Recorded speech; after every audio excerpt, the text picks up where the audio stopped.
bien, les enfants. Voulez-vous bien me rendre mon fauteuil? Père Castor, tu tiens beaucoup à ton fauteuil. Que se passerait-il? Si se cassait en 1000 morceaux. Je serais obligé de le réparer. Mais au lieu de casser mon fauteuil, écoutez plutôt l'histoire de la famille Radirose.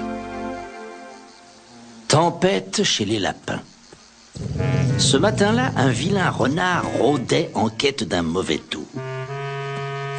Toute la famille Radirose était de fort bonne humeur.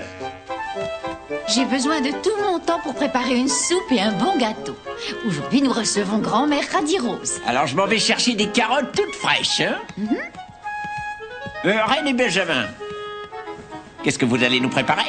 Je vais faire un beau dessin de tous les Radirose au grand complet. Moi, je vais seulement regarder. Benjamin travailla toute la matinée à peindre un magnifique dessin.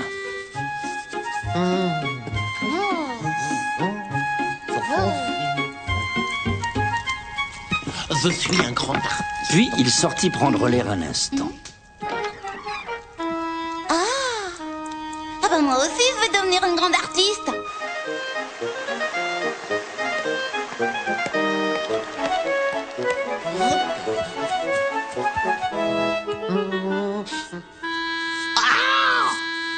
Je vais te battre. Ah non, pas les oreilles.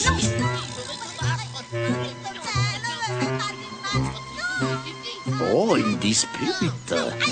J'aime bien les disputes. Arrête. Non, pas les oreilles. J'adore les oreilles.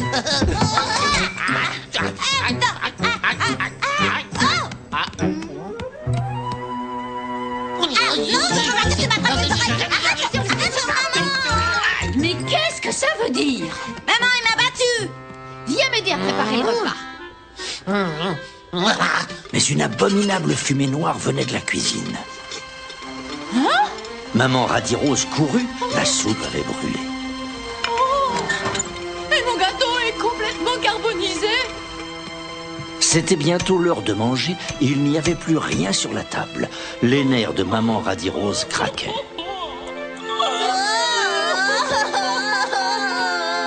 C'est le moment de m'introduire dans cette confortable maison qui sera bientôt à moi.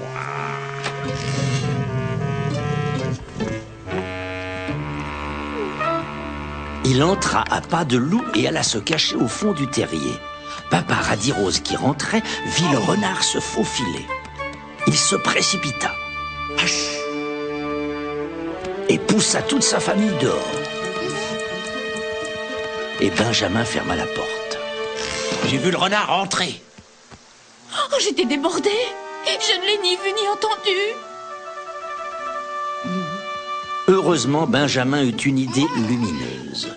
Dans une réserve secrète, j'ai un gros sac de poudre à éternuer.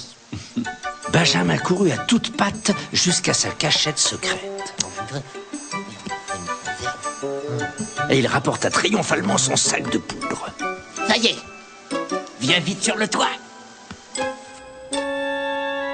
Nous allons verser toute la poudre par la cheminée.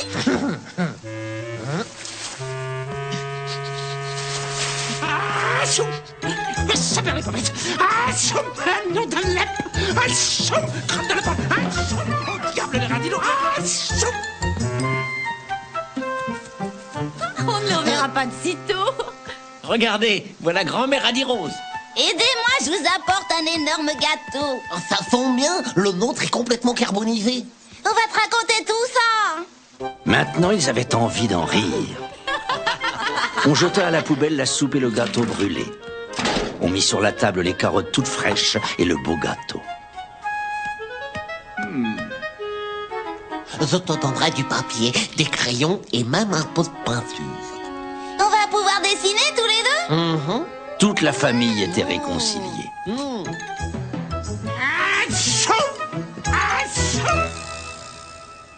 Et si nous faisions un immense dessin représentant notre maison et tout ce qu'elle contient? Alors il faudra d'abord ranger notre chambre. Écoutez l'histoire d'un oisillon qui eut bien du mal à quitter le nid et prendre son vol. Duvet ne veut pas voler. Dans la grande forêt, à la cime d'un arbre, papa et maman oiseau avaient confectionné le plus douillet des nids pour leurs deux oisillons, Plume et Duvet. Ils avaient un appétit d'ogre, ils engloutissaient mouches, vermisseaux et baies sauvages que leurs parents déposaient dans leur bec. Le soir venu, dans le nid bercé par le vent, comme il faisait bon s'endormir blotti contre papa et maman, il y a un temps pour se laisser bercer et un temps pour apprendre à voler. Regardez un décollage au ralenti. À vous maintenant. La plus hardie, ce fut Plume. Après quelques battements d'ailes maladroits, elle retomba un peu trop vite sur le sol. Bravo, Plume. Le deuxième vol fut beaucoup mieux réussi. À Et toi. à toi. Mais pour Duvet, pas question de se lancer dans une telle aventure. Plutôt retourner dans la coquille où je suis né. Je te promets une récompense. Moi, je te promets une fessée. Rien n'y faisait. Plume sut voler avant même que Duvet ait fait la moindre tentative. Puis, il y eut les leçons de perfectionnement. Il fallait suivre papa et maman oiseaux au-dessus de la forêt et se poser dans la cour de la ferme, là où on trouve de si bonnes choses à manger. Plume apprit tout cela, mais pas Duvet qui restait dans le nid. Maintenant, dans la forêt, tous les oisillons volaient et accompagnaient partout leurs parents. Ils venaient voir Duvet et lui répétaient « Vole, Duvet, vole, prends exemple sur Plume !» Même les écureuils se moquaient de lui. Dans son entêtement, Duvet ressemblait à un prisonnier derrière les barreaux de sa cage. Les pluies d'automne se mirent à tomber. D'arbre en arbre, des messages circulaient. « L'hiver sera rude, l'hiver sera rude !» Il faut partir, il faut partir. Déjà, les oiseaux se rassemblaient pour le départ, mais Duvet ne savait toujours pas voler. Tout cela est bien préoccupant. Nous ne pouvons plus attendre. L'hiver approchait. Ils risquaient de mourir de froid. Le cœur serré, ils prirent la décision de laisser Duvet et de partir sans lui pour les pays chauds. Abandonné à son triste sort, Duvet se retrouva seul dans le nid déserté. Je suis seule et j'ai froid. Des oiseaux plus robustes restés dans la forêt vinrent donner la béquille à Duvet. Sans nous, tu serais mort de faim. À toujours rester sans bouger, Duvet devint un gros patapouf. Ce qui devait arriver arriva. Un matin, le nid vieux et usé dégringola. Heureusement, un tapis de feuilles mortes adoucit la chute. Tapis au pied de l'arbre, Duvet passa une nuit de cauchemar. Petit oiseau perdu dans la grande forêt, il avait froid, il tremblait de peur. Il entendait des glissements inquiétants sous les feuilles. Attention, Duvet, vole, sauve-toi, un serpent te À guette. cet instant précis, une cigogne affamée survolait la forêt. De son œil perçant, elle vit le reptile et fonça sur lui. En une seconde, le serpent disparut dans son bec rouge. Ah, tu l'as échappé, belle. Pauvre petit oiseau, viens avec moi. Et la cigogne transporta Duvet jusqu'à la vieille tour qui servait d'étape aux cigognes en route vers les pays chauds. Duvet y trouva de la nourriture et la compagnie des autres cigognes. Il raconta son histoire. Il y a un temps pour se laisser bercer, il y a un temps pour apprendre à voler et quitter le nid. Les routes du ciel tracées par le vent te conduiront au-dessus des forêts et des champs, au-dessus des villages et des villes. Tu traverseras les mers en suivant les navires. Il y a un temps pour se laisser bercer. Il y a un temps pour quitter le nid et apprendre à voler. Rassemblant ses forces, Duvet s'élança du haut de la tour. Ouais, la cigogne avait raison, c'est merveilleux de voler. Duvet était enfin libre, la terre et le ciel lui appartenaient. Mission accomplie. Je t'emmène au pays du soleil où nous passerons l'hiver. La cigogne connaissait la route pour l'avoir parcourue plusieurs fois. Pour Duvet, le voyage fut une belle aventure. Mais le pays du soleil était trop vaste pour que Duvet y retrouve ses parents. À la fin de l'hiver, les deux oiseaux revinrent ensemble au pays. Ah, je reconnais tout, voici l'arbre de mon enfance. Papa et maman y construisaient leur nid. Regardez, c'est du Il est vin. bon d'être tous réunis. Plume bâtissait le sien sur un arbre voisin. Duvet fut accueilli par des cris de joie. Pour fêter les retrouvailles, papa et maman invitèrent tous les oiseaux de la forêt. Sous leurs yeux éblouis, Duvet s'élança très haut dans le ciel. Jusqu'à n'être plus qu'un minuscule petit point. Au revoir. Il y a un temps pour se laisser bercer, il y a un temps pour quitter le nid et prendre son vol. Père Castor, je voudrais apprendre à voler. On peut construire un nid. Et nous y resterions tous les quatre bien serrés. Ah, mon histoire vous a donné des idées.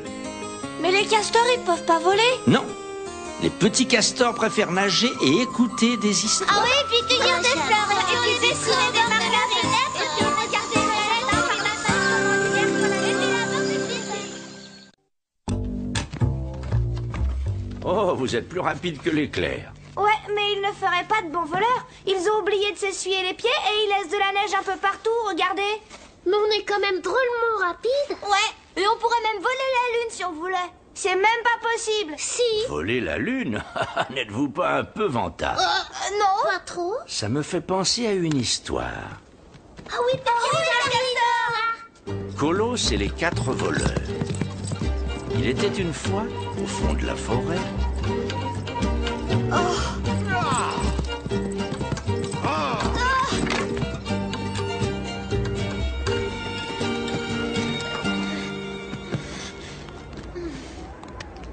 Qu'est-ce que c'était? C'est Colosse le géant. Tout le monde a peur de lui. Personne n'approche jamais sa maison. Même les animaux sauvages font un détour. Et il est capable de manger un bœuf entier. Avec son énorme massue, il peut fendre la montagne en deux. Vous avez vu? La terre tremble sous les sabots de son cheval géant. Un conseil, ne traînez pas dans la région.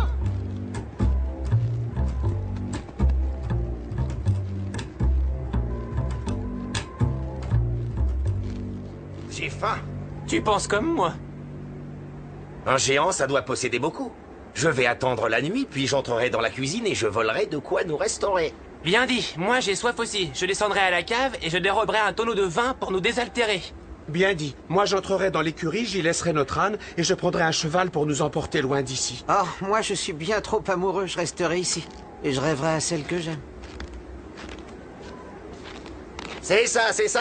C'est pas lui qui volera la lune. J'y vais. Ne quittez pas des yeux la fenêtre de la cuisine. Si tout va bien, je craquerai une allumette et vous pourrez me rejoindre.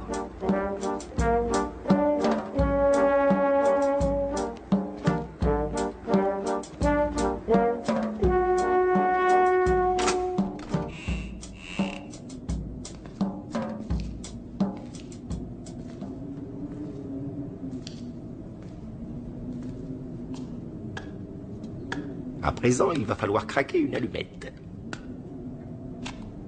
Ma clé! Qui fouille dans ma cuisine?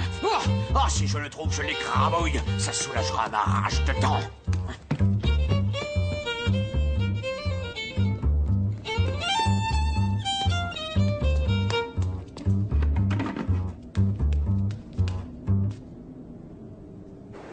Ce n'est tout de même pas ce verre luisant. La lumière! C'est le signal, tout va bien, j'y vais. Tendez bien l'oreille, si la voie est libre, je pousserai le cri de la chouette.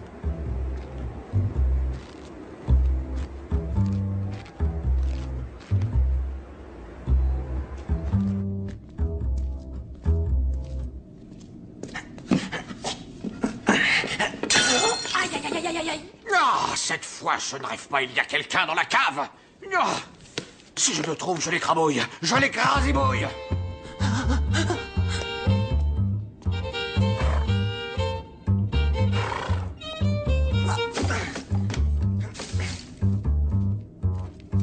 Ça alors, personne.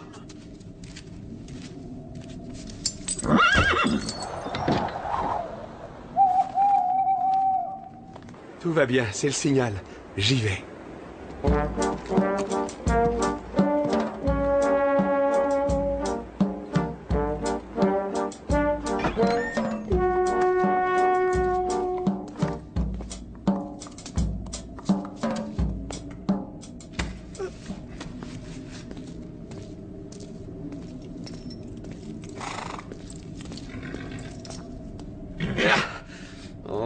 Tu vas avancer, espèce de canasson! Ah, cette fois-ci, si je le trouve, je l'écrabouille, je l'écrasibouille, je le gigouille. Au secours, mes frères! Où êtes-vous passés? Je suis ici dans le tonneau. Et moi, je suis sous la paille. Ne bougez pas, mes frères. Puisque ce maudit canasson ne veut pas avancer, je volerai la carriole. Oh!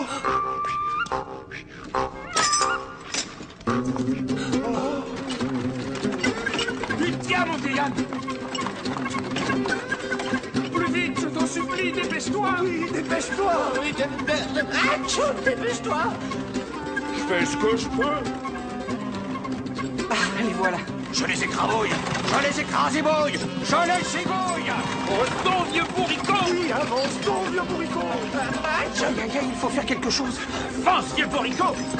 Adieu, mes frères! Et adieu, mes frères! Adieu, mes frères!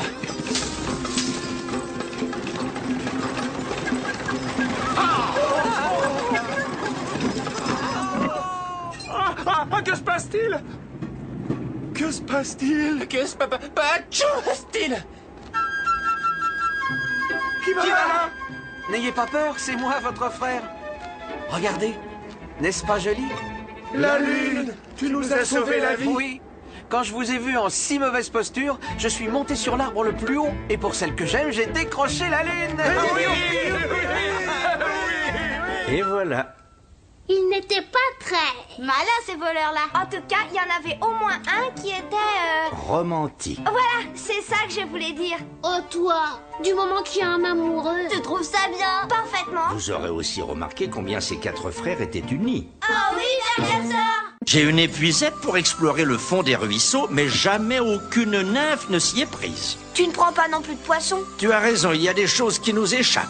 Que nous ne comprenons pas. Connaissez-vous Poulet des Bois? Les soirs de grande lune, il s'en va gambader sous les ramures avec un bel oiseau qu'il appelle mon merle noir. Nous ne l'avons jamais vu. C'est peut-être un lutin?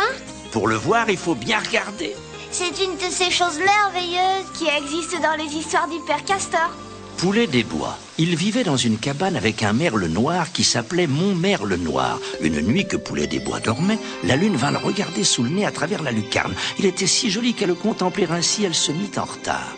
Le jour venait, il lui fallait partir, et comme l'un de ses cheveux s'était entortillé dans les barreaux de la cage, crac, elle le cassa pour se sauver. Mon merle noir entr'ouvrit un œil, mais il ne vit que ce fil d'argent qui luisait près de lui. Comme la lune brille ce soir. Au petit matin, ce fut une autre affaire. Qu'est-ce que c'est que cette lumière? Une princesse est venue me voir pendant mon sommeil. Je m'en vais la chercher pour lui rendre son cheveu. Peut-être qu'elle voudra m'épouser. En route, mon merle noir! En route, en voilà des histoires pour un rayon de lune, oh là là. Mais ce n'est pas un rayon de lune, c'est un cheveu de fée. Alors l'oiseau n'insista pas. Où allons-nous? À ta place, j'irai consulter le gros hibou. Il est de bons conseils et de toute façon, ça nous fera une jolie promenade. Bonne idée. Le gros hibou habitait le creux d'un arbre centenaire. Quand on lui eut conté l'affaire, Gros Hibou passa sa patte sur son doux petit ventre. Je ne puis répondre avant d'avoir croqué 3 souris. Ça va, mais hibou, j'ai compris. Et il s'en alla chercher dans les feuilles sèches, là où les petites souris sortent de leur trou pour venir respirer. Pour avoir des cheveux pareils, elle devait être jolie. Quand il eut croqué ces 3 souris, Gros Hibou parla. C'est un cheveu de fée, à moins que ce ne soit un rayon de lune. De toute façon, pour dire de quel côté tu dois aller, il me faudrait encore 3 souris. Ah non, alors là, non, j'en chercherai pas une de plus. Et il partit en avant, d'un air si résolu que Poulet des Bois fut bien obligé de le suivre. Adressez-vous à l'oiseau boule de neige. Mon merle noir! Oh bon, allons voir cette boule de neige. Aussitôt, Poulet des Bois retrouva son sourire. Boule de neige tournait en rond sur l'étang parmi les nénuphars. L'oiseau s'avança et Poulet des Bois présenta sa requête. Un cheveu de lune, un rayon de fée. Ah non, je me trompe. Je me sentirais plus clairvoyant si l'on me donnait 4 libellules à croquer. Oh, tout de même, c'est moi qui dois faire tout le travail. Quand Boule de Neige eut gobé ses 4 libellules, il dit... Montez sur mon dos. Je vais vous conduire à la fée. Déjà, il se regardait avec une grande joie quand l'épervier s'élança et piqua de son bec le pauvre oiseau qui perdit l'équilibre. Tout le monde dégringola. Par chance, juste en dessous d'eux, 3 nénuphars les avaient vus venir. Attention, tenons-nous bien. Et ils s'ouvrirent pour les recevoir. Je suis le crapaud chinois. Puis-je quelque chose pour votre service? Trop aimable à vous. Je voudrais savoir ce que c'est que ça. Ça, pardi, c'est un cheveu de la fée bleue. Vous la trouverez dans son palais de Romarin tout en haut de la dernière des 7 collines que vous voyez là. Maintenant, ils marchaient depuis 6 jours et ils avaient gravi 6 collines. Ils n'en pouvaient plus.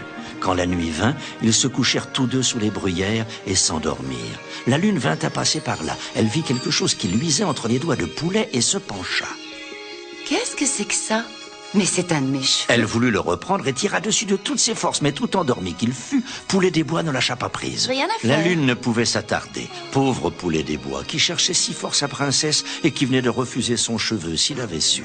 Ils abordèrent la 7e colline. Enfin, ils arrivèrent au palais du Romarin. Il était tout fleuri et sentait bon. La fée bleue! Elle sortit aussitôt. Dès qu'il vit ses cheveux blancs, Poulet des Bois se mit à pleurer. Ce ne pouvait pas être elle. Avoir marché si longtemps, supporté tant de fatigue et de danger, et ce n'était pas sa princesse. Viens avec moi, je sais où elle est. Je vais te conduire à elle. Ils arrivèrent à une clairière toute fleurie de jasmin. Chut, elle va venir. Dans le ciel, les nuages s'écartèrent et l'on vit sourire la lune. C'est elle? C'est elle. Alors Poulet des Bois fit un grand saut dans les airs et s'envola les bras tendus vers sa princesse. Ils se marièrent. Pensez-vous, on ne se marie pas avec la lune? Non, il resta là-haut, près d'elle. Mais au bout d'un petit temps, Poulet des Bois s'ennuya de sa forêt. C'est comme ça. Chaque fois qu'on quitte la forêt, on s'ennuie. Laisse-moi retourner dans ma cabane.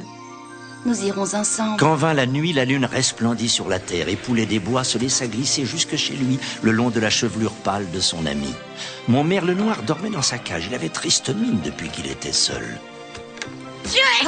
Mon merle noir! Ils partirent se promener ensemble dans la forêt en faisant 1000 bêtises. La lune riait entre les branches de les voir si gais. C'est un vrai petit lutin. Il habite pas loin d'ici. Je connais un vieux lutin qui a préparé quelque chose pour le goûter. Youpi, j'ai deviné. Vive le père Castor!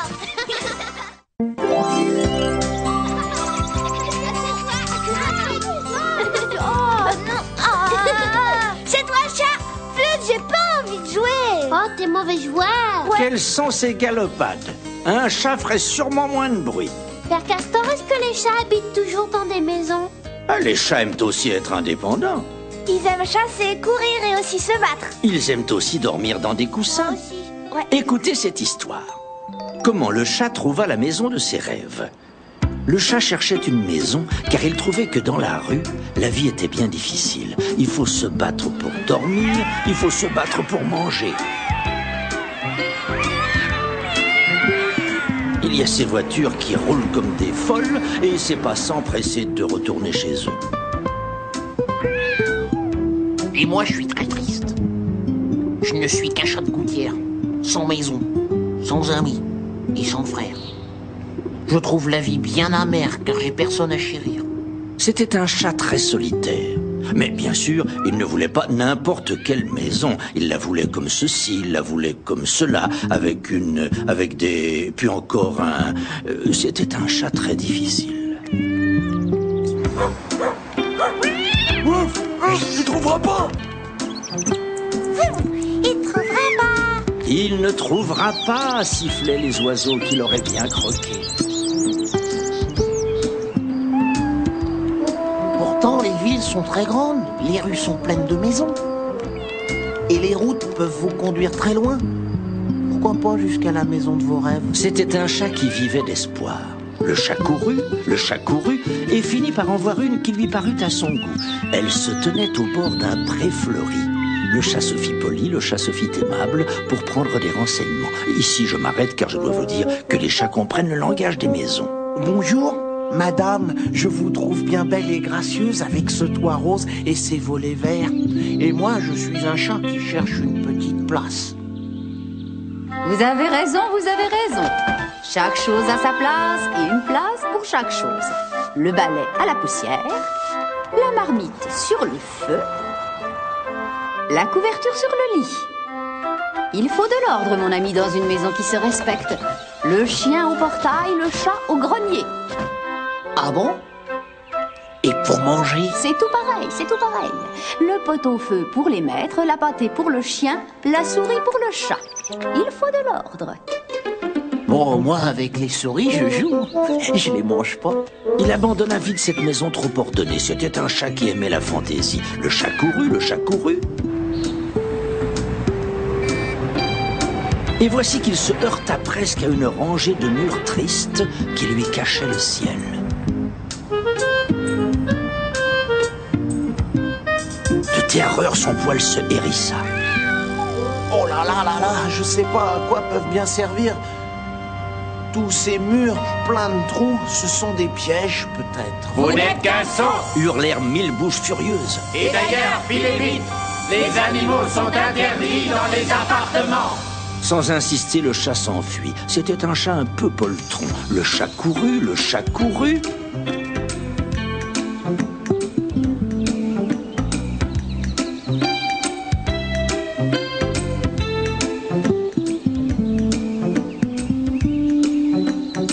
vit de grandes maisons, il en vit de petites.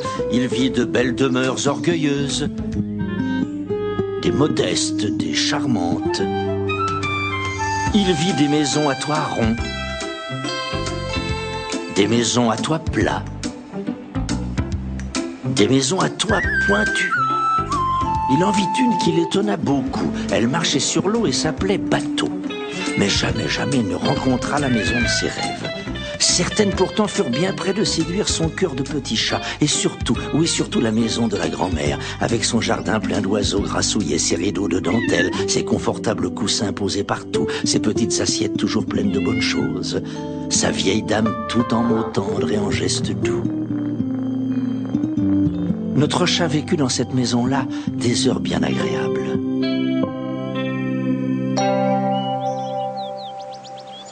Et voilà.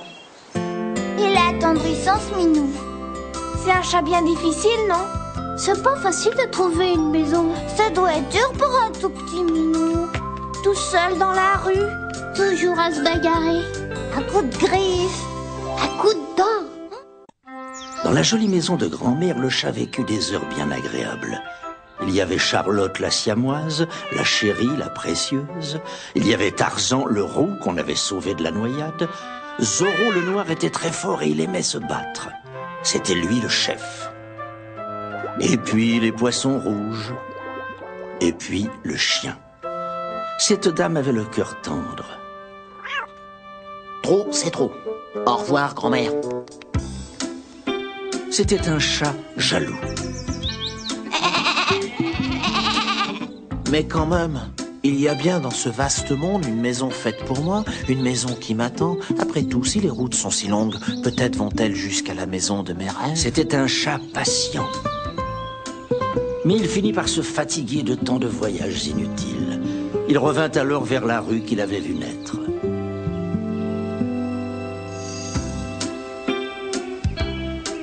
Après tout, peut-être ne suis-je pas fait pour m'installer. Peut-être suis-je né pour rester chat de gouttière. Et si la rue doit être ma maison, il faudra bien que je l'aime. Malgré ses bagarres et malgré ses dangers. Et même si la vie dans la rue est bien difficile, pour moi, le chat, la rue, c'est la liberté. C'était un chat fataliste. Il s'endormit sur un vieux mur chauffé par le soleil. Il revenait tranquillement de l'école. Lui portait un pantalon bleu, elle une robe rose. Ils virent le chat endormi sur son mur. Comme il est maigre et comme il a l'air triste. Oh, c'est un petit chat sans famille. Regarde comme sa fourrure est sale. Il n'y a personne pour s'occuper de lui. J'ai une idée. Si nous l'emmenions chez nous, à la maison. J'ai tellement envie d'avoir un petit chat. Pas toi? C'est celui-là que je voudrais. Tu as raison, mais tu sais, un chat, on ne l'attrape pas comme ça. Un chat, ça s'apprivoise. Alors très doucement, pour ne pas l'effrayer, ils commencèrent à l'appeler. Le chat ouvrit un œil. Je dois rêver. Qui a parlé de maison? Le chat n'aimait pas beaucoup les enfants, qui le tourmentaient souvent.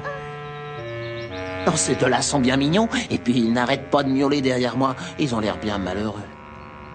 Minou, joli petit chat, chouchou. Petit chat sans maison. Tu verras comment on va s'aimer, te torloter, te gâter jusqu'à ce que tu deviennes un gros minet, un gros matou. Notre chat, rien qu'à nous. Le chat se laissa bercer par la chanson des mots. Il a l'air gentil. Elle aussi, elle est douce. Pour un peu, je les adopterai. Qui m'aimera si je les laisse s'en aller? Le chat souriait dans ses moustaches. Mais j'hésite, car si je quitte cette rue, adieu ma chère liberté. Joli petit minou. Viens, minet, viens chez nous. Non, mes petits coquins, vous ne m'attraperez pas. Le chat se demande encore aujourd'hui comment il se retrouva en train de ronronner avec une belle ardeur dans les jambes du petit garçon et de la petite fille. Après qu'ils eurent fait connaissance, il fallut bien parler d'avenir. Il doit apprendre à toujours être propre. Maman déteste le désordre et la saleté. Cette dame a raison, j'apprendrai vite. Tu sais, tu n'auras pas toujours de la viande, c'est trop cher pour nous. Et alors, à quoi servent les souris si ce n'est à nourrir un chat? Tu crois qu'il s'entendra avec le chien? Et avec notre jolie tourterelle qui allait le casser. Ne vous faites pas de soucis. Dans une maison, plus on est nombreux, plus on s'amuse. On pourrait demander à l'épicier une boîte en carton. Ça lui ferait un lit. Oh oui, Un lit? Une boîte en carton? Mais c'est le rêve de tous les chats. Chez nous, ce n'est pas grand, tu sais. On n'est pas riche. Il n'y a pas de tapis, pas de jardin. Et s'ils préféraient partir? Partir? Mais qui parle de partir? Qui parle de quitter une maison si parfaite? C'était un chat solitaire. C'était un chat difficile. C'était un chat poltron. C'était un chat fantaisiste. C'était un chat jaloux. C'était un chat fataliste. C'était un chat qui vivait d'espoir. C'est un chat heureux. C'est un vrai chat sauvage apprivoisé. Croyez-vous qu'il soit resté un peu sauvage? Il lui arrive de se battre et de croquer des petites souris. Oh non! Il retourne parfois dans la rue. Juste pour aller sentir les fleurs. Pour se rappeler comment c'était. C'est joli. Est-ce qu'il est content maintenant? C'est un chat heureux. Heureux. Allez, hop, on y va! Ouais, mais où allez-vous? On va chercher un chat heureux! Et ça fait bien!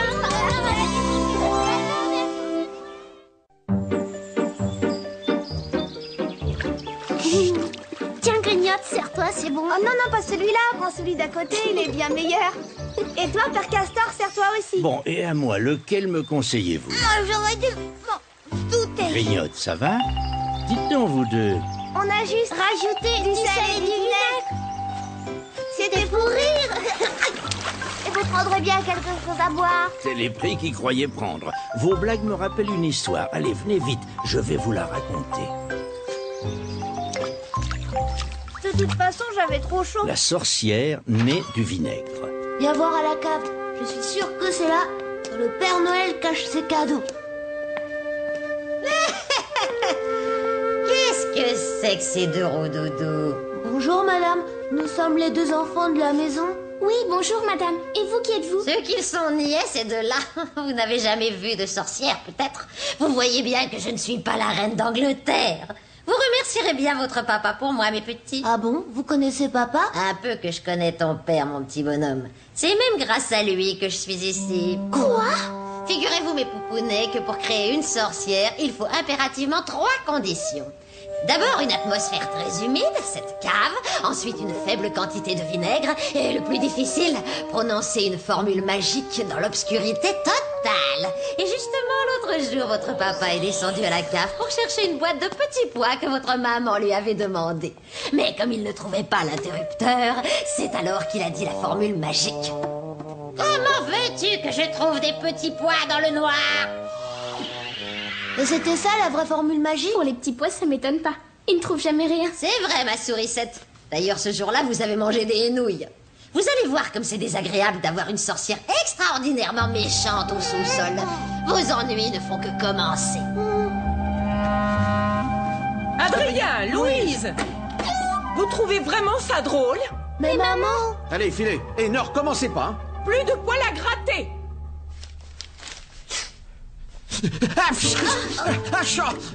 Louise, Adrien, du poivre dans mon mouchoir.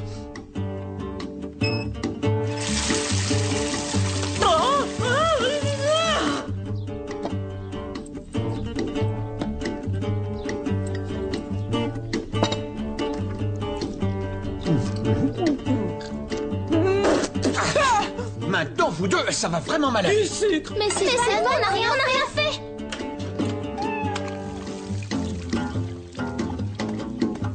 Oh! Oh! De l'encre.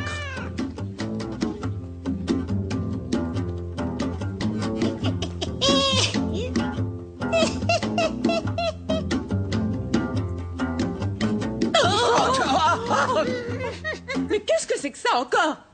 Ça ne peut plus durer, il faut s'en débarrasser. Voyons, dératisation, détartrage... Ah! Désorciarisation. Ah, voilà. SOS Carabosse, spécialiste de chasse aux sorcières. Bonjour, madame. Nous avons une sorcière dans notre cave. S'il vous plaît, aidez-nous à nous en débarrasser. La chasse aux sorcières est un art très difficile. Chaque cas est différent. Il faut trouver le point faible de la vôtre. Voyons, comment est son teint? Jaune. Bien, très bien. Et son haleine? Oh, bleu. Excellent. Oui, oui. L'avez-vous déjà entendu dire « Mon foie connaît pas » Jamais. Parfait. Je suis sûre que votre sorcière souffre du foie.